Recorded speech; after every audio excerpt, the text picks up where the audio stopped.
Classic has a small field and a very long run to the first turn.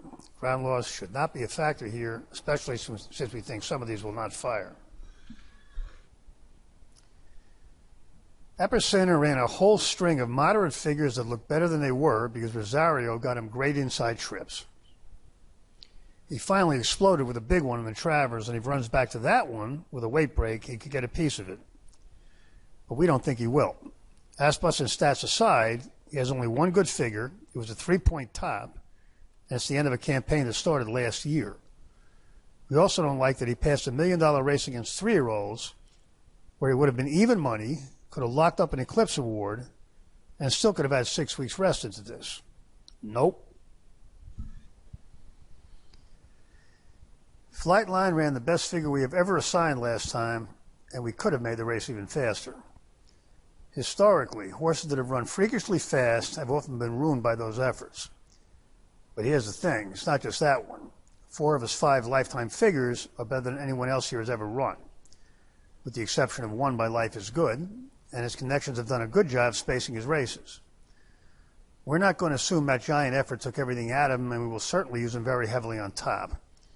But we're not going to count on him, since it's also not a foregone conclusion that he runs his race.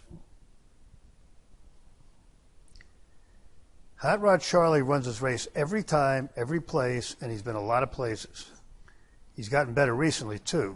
2 of his last 3 will almost certainly get at least a piece of this.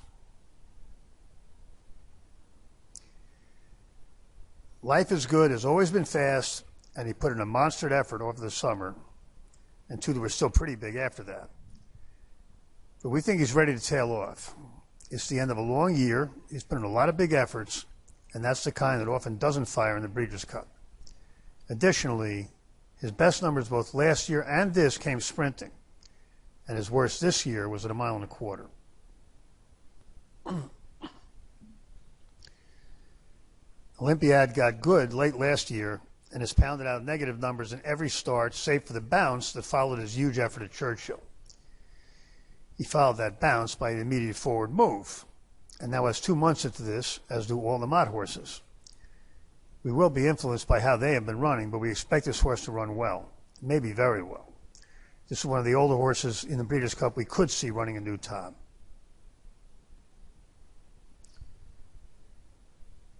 Rich Strike jumped forward, obviously, in the Derby, and stayed around that level for his next 2. In his last, he jumped way forward, and if he runs that well again at the weights, he'll be a handful for everyone not named Flightline, if that one fires. But he's likely to bounce. The Derby represents a lot of development, and last time was not only a 3.5-point new top, but 11 points better than his 2-year-old top, which is a ton. This one also hasn't had as much time to recover. So yeah, we have to show you that Baffert study again, because that is the only reason to think Taba might not run well. With the exception of his Derby debacle, this one has run his top in every start this year. We think he's much more likely to run his race or a new top than the other 3-year-olds, and at the weights, that should get him a piece of this. The draw in the Classic is irrelevant, though it will be interesting to see how many horses Mike Smith has inside him around the first turn, despite starting from the rail. I don't bet horses, I bet races. And before I do, I ask myself, what do I like about this race?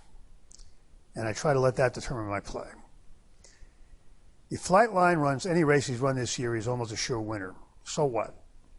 The public knows that too. No edge there. But we have a negative view of the second and third choices, Epicenter and Life is Good, who we think are heading the wrong way and won't fire. We might make some adjustments based on how various barns are going, but the ones we like are Taba, Hot Rod Charlie, and Olympiad. And yes, we will play Flightline heavily on top of them.